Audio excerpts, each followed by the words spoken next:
There's a suit happening. Why?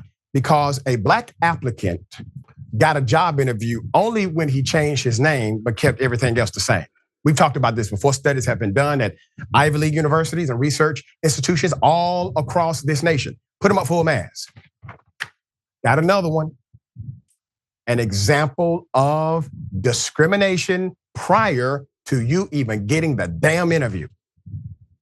In Michigan, Dwight Jackson filed the lawsuit against Shinola Hotel on July 3rd, alleging he was denied a job when he applied as Dwight Jackson, but later offered an interview when he changed his name to John Jebrowski. I got to give it to the young man. He is quite inventive. He said, "My name is John Jebrowski." And it worked. With millions watching and many people benefiting from this program called Indisputable, we just need 1% of the viewers to become a paid member so we can continue to bring this content to you. Now back to the show. Between January and April 2024, Mr. Jackson, a 27-year-old black male, applied to multiple positions at the hotel in downtown Detroit, including a role in reception, according to the lawsuit. On his website, the hotel says it is a luxury hotel. Jackson's attorney, John Marco, provided CNN with a copy of Jackson's resume, which details consistent employment, including previous roles as a front desk agent at Detroit's Marriott, Westin, Book, Cadillac, and David Whitney Hotel, which used the words luxury and luxurious to describe their respective hotels also. After getting no response to his initial job applications, in April 2024, Jackson decided to apply again, making one significant change to his application, his name. According to the lawsuit, Jackson applied to the hotel twice for similar positions on a more readily apparent Caucasian name, with the alias John Jebrowski, using nearly identical resumes. The resumes have different dates of previous employment. He was offered multiple interviews within the same week, the lawsuit claims. According to Marco, Jackson attended the job interview and confronted the interviewer at the hotel. He revealed his real identity and expressed his belief that he was not given an interview initially because his name appeared more traditionally African-American. Shortly after Jackson underwent the interview process, he was informed that he was no longer a viable candidate for the position. The lawsuit states, Sage Hospital Group is Shinola Hotel's operating partner, and Anna Steinkoff, Sage Hospitality Senior Corporate Director, PR and Brand, and spokesperson for the hotel, said in an email Tuesday, quote, "We take this allegation very seriously and do not tolerate discrimination of any kind.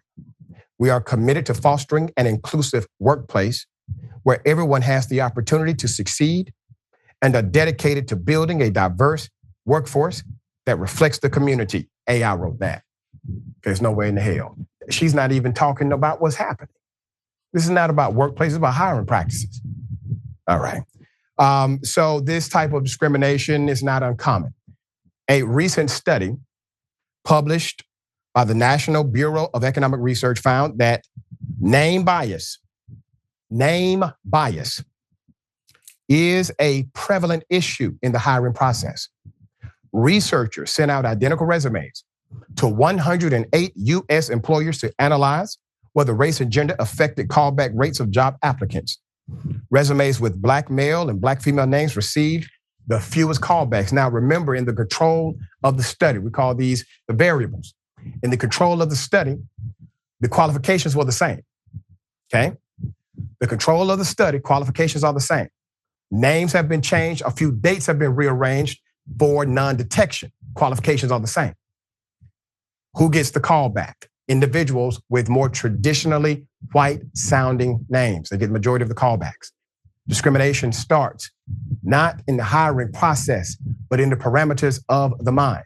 Whoever is in charge of reviewing those applications, that bias, if unchecked, goes into the decision making. And this is why, for good faith people, for people that actually want to be a better human being in life. They care about these nuances of unfairness, and they want it to be checked if possible.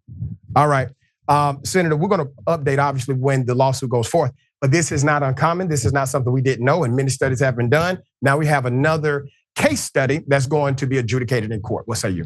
Welcome to our world, but according to Senator Tim Scott, America is not a racist nation. Oh, please, Senator Tim Scott, tune in to Indisputable. You get wiser by every segment. But seriously, Doc, yeah, we've known this in the Black community. I mean, I remember being told this very early on, hearing conversations among Black elders, don't name your kids ethnic names like Keisha or Jamal, because you will be stopped at some point during a job interview or just during life. When people see that name first, they will prejudge you. A lot of this case studies, as you have called it out, has been done over the decades in housing to snuff out housing discrimination. Couples would go, Black couple would go, be told, no, we're not selling the house or no vacancy here to rent. And then they would send in a white couple or a white individual only to find out there is a vacancy or yes, please buy this house. So yeah, absolutely. Lots and lots of studies across the decades of Black people in particular being discriminated in this way. And the only way to stop it is to have these kind of case studies. So yeah, big ups to the brother. Yes. Doc, my new name, John Jebrowski, baby. Jebrowski. I mean, quite inventive young man. And here's the reality. It contributes to the lack of economic access because you have an individual simply trying to obtain gainful employment based on his qualifications, and he should have that. And then in the housing issue, you have inspectors that come in, they will rate the quality and price of your home. If they believe you are a white owner, if you put up white people in your home, pictures, et cetera, you get evaluated to a higher monetary amount. If you have Black pictures or ethnic paintings, et cetera, that's right, lower. Once again, studies have proven this, and it all is in the industry. All right, we'll bring you updates as they come.